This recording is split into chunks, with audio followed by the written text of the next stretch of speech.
I want to emphasize public internet here, and the reason I want to emphasize that is that there are a lot more computers on the network than the 625 million. These are servers that have domain names and fixed IP addresses. There are, in addition to that, a whole lot of computers behind firewalls that are part of enterprise operations. Google has a lot of a classified number of machines that we use to serve our customers. Things that are about the internet that are incomplete. It is not a secured system. There are a lot of places where there are vulnerabilities.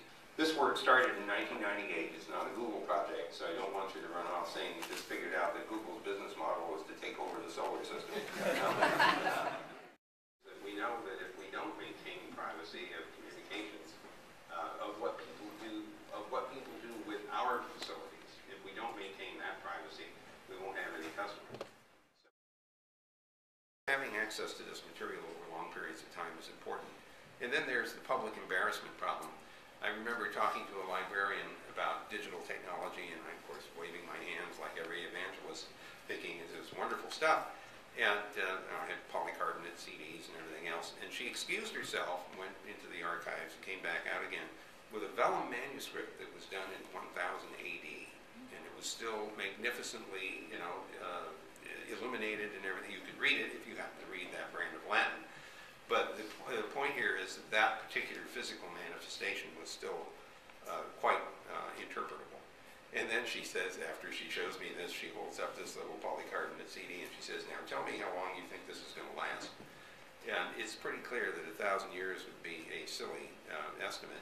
Not only is it a question of the material surviving, but it's a question of the thing to read it. And even if you can read the bits, can you interpret the bits?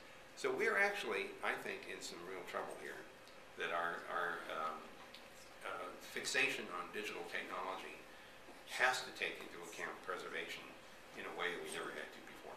There are not very many providers, typically two classes of providers, cable companies and telcos doing fiber or DSL or something along those lines.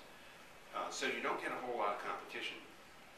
When you don't have a lot of competition, you don't have a market that's disciplined by the competition. And in the absence of market discipline by competition, you need to, in my opinion, you need to introduce some regulatory constraints. What is it we might be worried about? Well, suppose that the broadband provider is also offering video services, entertainment, for example, and chooses, for good business reasons, to favor his own product against any others that might come from other application service providers. Well, that's a form of discrimination that would prevent competition in the provision of additional entertainment. And so here you see the what I will call abuse of the control of the broadband channel to favor one business over another. That will interfere with new applications and innovation. So that's my rant on that subject, and I guess that's the last